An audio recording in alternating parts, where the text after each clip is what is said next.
Baik, kita mulai ya.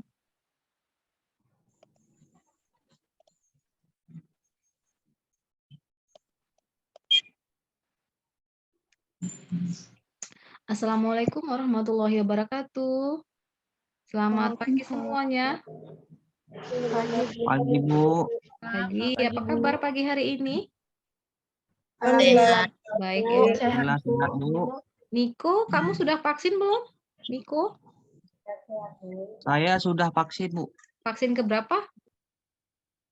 Vaksin pertama, kedua, dan ketiga. Bagus sekali ya, karena vaksin itu memang untuk menjaga kekebalan tubuh kita, apalagi memang program pemerintah menganjurkan kita wajib ya untuk melakukan vaksinasi booster terutama ya, karena untuk menjaga kekebalan dan juga untuk kepentingan lainnya nantinya. Oke, hari ini kita akan memulai materi dengan materinya konsep pelayanan swamedikasi. Perkenalkan terlebih dahulu, nama saya Ibu Apoteker Salma Handayani Lubis, mengampu mata kuliah swamedikasi pada semester 7. Ini merupakan kelas A ya yang saya ampu, kelas 7A. Nantinya akan saya berikan materi sampai 7 pertemuan. Nah, selebihnya itu nanti disampaikan oleh Ibu Muharnisa Putri setelah UTS. Baik. Nah, tadi kan sudah saya sampaikan ya kontrak perkuliahan. Nah, kita masuk kepada materinya. Nah, capaian pembelajaran yang akan disampaikan adalah mahasiswa mampu merancang konsep dasar pelayanan komunikasi dalam menjalankan praktek pelayanan farmasi pada sarana kesehatan dengan tepat ya dan benar, yaitu 5T, 1W, tepat pasien, tepat dosis, kemudian tepat obat, tepat frekuensi, dan tepat aturan pakai. Dan W-nya itu adalah waspada efek samping. Masih ingat kan materi yang farmakoterapi jadi dikatakan obat rasional, karena salah satu syarat medikasi ini adalah telah mengikuti materi farmakoterapi 1. Nah, sesuai peraturan undang-undang farmasi yang berlaku ya. Nah, kemudian kemampuan akhir yang diharapkan adalah setelah mengikuti perkuliahan ini, mahasiswa mampu menjelaskan pengertian swamedikasi, menerapkan konsep dan dasar pelayanan swamedikasi pada pasien dengan tepat dan benar, dan mengetahui penggolongan obat apa saja. Nah, pokok bahasan hari ini adalah mengenai penjelasan pengertian swamedikasi, konsep pelayanan swamedikasi, kemudian penggolongan obat. Nah, kalau saya tanya nih ya dulu ya, dari gambar yang terlihat nih, apa yang bisa kita ketahui antara yang jilbab hitam dengan jilbab ungu? Coba dulu Mutia Mafria ya. Coba dulu jelaskan dari gambar. Ini kebetulan saya lihat ada diberikan oleh petugas farmasinya itu obat batuk Silex dan vitamin C. Nah, coba kira-kira apa yang bisa digambarkan? Mas Viro, silakan. Silakan menyampaikan pendapatnya biar lebih paham apa sih sebenarnya swamedikasi.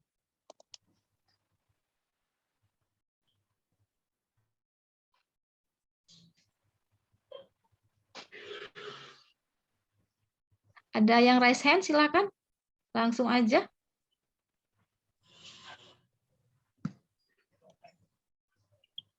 Niko, coba Niko. Coba apa yang kira-kira? Apakah ini sudah merupakan bentuk pelayanan swamedikasi menurut kamu? Di sini, Bu, info farmasis memberikan informasi mengenai obat, Ya. penggunaan obat, Kemudian? dan kemudian efek-efek yang ditimbulkan akibat diminum obat ini, Bu. Oke. Informasi ini harus dapat diberikan kepada pasien, Bu. begitu. Oke, betul sekali ya. Ini merupakan petugas farmasi yang sedang memberikan informasi. Nah, sebelumnya pasien datang ke apotik itu menanyakan tentang keluhannya. Nah, setelah ditelusur sama petugas farmasinya, digali informasinya, berapa lama sudah sakit, kemudian eh, apakah ibu sedang hamil atau tidak, digali informasi untuk menentukan pilihan obat yang tepat terhadap pasien. Sehingga jatuhlah pilihan saya lihat itu untuk kepada pasien itu obatnya Silex. Nah, Silex itu merupakan obat batuk mengandung komposisi obat herbal ya, bahan alam. Berarti kemungkinan besar ini ibunya yang pasien ini, maksudnya pasien ini tersebut adalah mungkin saja pilihannya meminta obat-obat yang aman untuk ibu hamil, bisa saja seperti itu. Dan juga memberikan obat vitamin ya, untuk menjaga staminanya. Nah, nanti memang kita akan bahas mengenai pengertian swamedikasi, konsep pelayanan swamedikasi, penggolongan obat.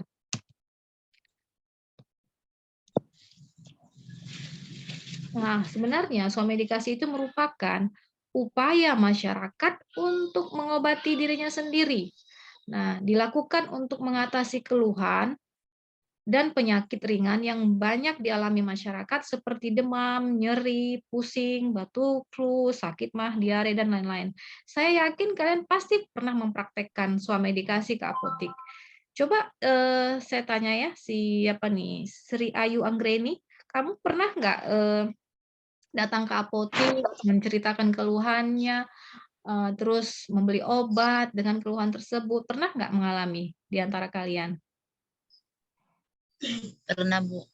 Pernah ya. Apa sih yang pernah kamu keluhkan pada saat ini, pada saat sakit ya?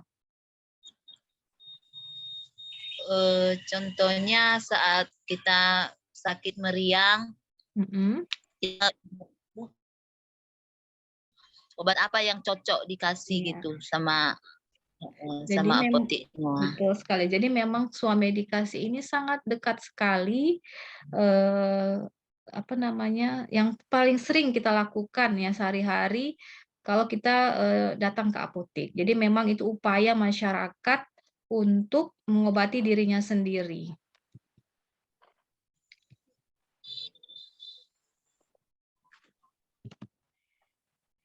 Nah, konsepnya apa aja pelayanan swamedikasi? Nah, ini konsepnya adalah harus kita ketahui dulu kondisi si pasiennya. Ini obat untuk siapa, contohnya. Kemudian kondisi penyakitnya, misalnya apakah ibu sedang hamil, menyusui, kemudian apakah ini obatnya untuk orang tuanya. Jadi memang setiap orang yang datang ke apotek itu bukan pasien, bisa saja dia sebagai keluarga pasien. Jadi memang pada saat melakukan pelaksanaan swamedikasi itu pastikan dulu ini obat untuk siapa. Nah, kalau biasanya memang yang masih sehat datang ke apotek, bisa saja ini orang tuanya, untuk orang tuanya. Jadi pastikan ini obatnya untuk siapa. Sehingga kita bisa menentukan dosisnya, misalnya kalau memang untuk obatnya untuk anak-anak, maka ya pilihan obatnya jatuh kepada sediaan sirup. Jadi memang harus tepat pertanyaan-pertanyaan yang disasar kepada pembeli obat tersebut, sehingga terjalinlah pelayanan swamedikasi dengan baik. Ini contohnya, tanyakan kembali apakah ada pengalaman alergi, kemudian sudah berapa lama menggunakan obat, terus lalu pilihlah obat yang tepat kepada pasien tersebut. Lalu, pasien juga pada saat menerima obat haruslah cermat. Dan cermatnya bagaimana? Ya, kita harus kasih tahu sebagai petugas farmasi nantinya harus menjelaskan komposisi zat aktifnya apa. Kalau misalnya kan obatnya itu bermerek, contohnya Sanmol. Nah, si pasien hanya tahu itu obat Sanmol, padahal zat berkhasiatnya adalah apa? Coba Sanmol zat berkhasiatnya apa itu? Paracetamol, Bu. Oke, bagus sekali ya. Paracetamol itu kandungannya.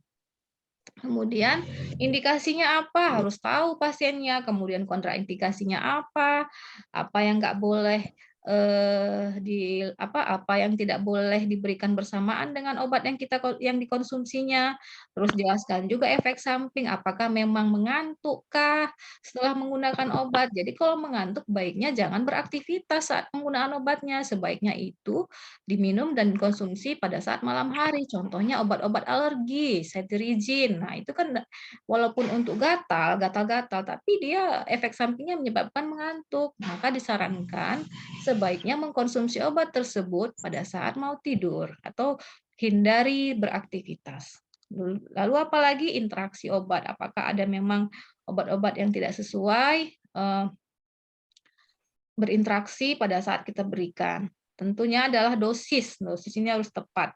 Nah, tepat dosis supaya apa? Efek terapinya tercapai. Kemudian cara penggunaan, apakah memang disemprot, apakah memang diminum, bagaimana? Nah, itu harus dijelaskan. Ini semua adalah peran daripada farmasi menyampaikan informasi pada saat terjalin pelayanan swamedikasi. Selanjutnya, nah, apa yang harus diperhatikan? Yang diperhatikan itu bahwasanya swamedikasi itu tidak diberikan, tidak untuk selama-lamanya si pasien menderita sakit yang dialaminya. Jadi hanya batas misalnya 3 hari. Jadi kalau misalnya pasien tidak sembuh dengan pemberian obat yang kita berikan, maka anjurkan beliau itu ke dokter untuk segera berkonsultasi. Misalnya luka bakar ya. Nah, luka bakar itu memang ada yang derajat 1, derajat 2, maka dari itu tanyakan kalau misalnya masih bernanah atau masih belum kering. Nah, ini obatnya anjurkan misalnya bioplasenton.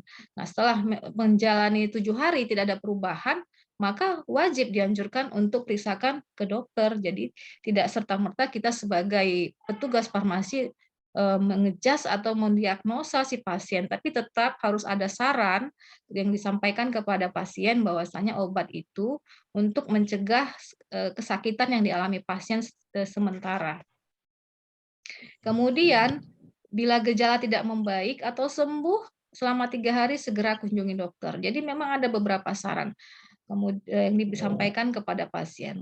Lalu, bila muncul gejala sesak napas, kulit kemerahan, gatal, bengkak di bagian tertentu, maka muncul efek samping, segera hentikan obat. Jadi memang harus ada informasi, yaitu pelayanan informasi obat yang harus disampaikan kepada pasien pada saat kita melakukan swamedikasi. Ini yang penting, ya, konsep. Nah, metode melakukan swamedikasi. Nah, apa saja metodenya? Ada metode WHAM, ya, WAM, yang disingkat itu. Begitu pasien datang ke apotik misalnya, pastikan dulu ini klien kita. Siapakah klien dan apa gejalanya? Kalau memang dia datang memang pasiennya sendiri, kita pasti bisa perhitungkan umurnya sekian ya. Nah, kalau memang ini obatnya yang ditanyanya ini untuk orang tuanya, ya sesuaikanlah dengan jenis sediaan dan juga obatnya bagaimana. Lalu, berapa lama ini sudah terjadi, Bu? Nah, misalnya, udah 3 hari, nah perkirakan ini bagaimana. Kemudian, action ya, tindakan yang sudah dilakukan apa aja, Bu? Misalnya terhadap luka bakar yang dialami Ibu misalnya. Misalnya memberikan air ya, menyiram dengan air, membersihkannya, hanya itu saja misalnya. Nah, terus apa tindakan berikutnya? Kemudian medication being taken, yaitu obat yang sudah digunakan apa aja, tanyakan kembali. Jadi tidak saling polifarmasi nantinya. Takutnya kan si pasien tersebut sudah pernah memakai obat tersebut. Ternyata kita mau berikan obat yang sama lagi. Jadi pastikan itu obatnya memang belum pernah ya digunakan ataupun memang pastikan jenis obatnya apa yang sudah digunakan. Nah, metode kedua adalah S-method. Ini memang biasanya di rumah sakit lah sering ya diterapkan pelayanannya ini. Tapi kalau di apotik ini metode WAM ya yang sering diterapkan. Kemudian, nah kita masuk kepada penggolongan obat. Golongan obat yang dapat diberikan dalam swamedikasi adalah obat bebas terbatas. Nah, kemudian ada namanya obat wajib apotik. Nah, saya ingin mengevaluasi pengetahuannya tentang obat bebas nih. Coba dulu apa ya, saya nggak bisa lihat semua nih namanya karena saya share screen. Devi? Devi Duma ya. Devi Duma Monika Sidabolok. Apa yang kamu ketahui tentang obat bebas? Contohnya apa? Obat bebas, Dev. Jaringan bagus kan di sana? Mungkin tidak bagus ya. Siapa ya?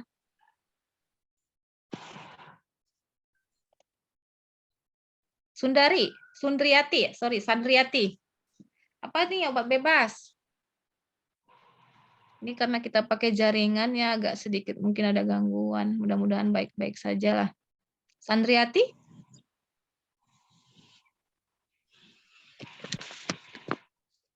Pernah makan obat bebas kamu, Sandriati? Atau pernah beli obat bebas di apotik? Pernah, Bu. Apa contoh obatnya, Sandri? Seperti paracetamol, Bu. Iya, bagus sekali ya. Itu ada contohnya salah satu paracetamol. Logonya pernah lihat nggak? Logo di obat bebas. Warna apa? Biru. Warna Ayo, obat warna bebas hijau, dong. Bu. Hah? Warna apa? Rahmawati? Biru. Warna hijau, Bu. Iya, bagus sekali, Rahma. Warna hijau. Nah, membedakannya bebas itu kan kayak jalan tol. Jadi itu lampu hijau ya. Nah, kalau bebas terbatas itu warna biru, lingkarannya hitam, warnanya biru. Nah, ada obat wajib apotik. Nah, itu dia obat keras daftar obat wajib apotik. Ini diserahkan oleh apoteker. Nanti masalah OA ini akan kita bahas pada pertemuan berikutnya dan juga masalah OTC ini yang obat bebas dan bebas terbatas akan kita bahas pada pertemuan berikutnya. Kemudian ada suplemen. Nah, ini adalah golongan obat yang boleh diberikan saat pasien menanyakan tentang keluhannya ke apotik. Lalu, nah sampai di sini ya. Tadi kan sudah saya paparkan mengenai materi swamedikasi. Ada pertanyaan? Tidak ada. Kalau tidak ada, saya ingin bertanya nih kepada si Novi ya, atau pada keseluruhan terlebih dulu lah. Saya mau ingin tanyakan, ketika seseorang datang ke apotik, ini anggaplah semua ini petugas farmasi ya, datang ke apotik dan dengan keluhannya itu mencret. Apalah yang kalian sampaikan kepada pasien tersebut? Memberikan obat lah, Bu. Coba, untuk terjalin suasana swamedikasi bagaimana cara pertama? Pertama ditanya dulu untuk siapa yang sakit, Bu. Siapa namanya ini yang menyampaikan? Koisul Saufah, ya? Siapa nih? Silakan perkenalkan diri dulu. Yang menyampaikan? Ya, Ibu izin menyampaikan, Ya, saya silakan. Koisul Salva. Mungkin bisa dari untuk awal swamedikasi itu ditanya dulu obatnya diperuntukkan untuk siapa, apakah untuk anak-anak, remaja, ataukah dewasa.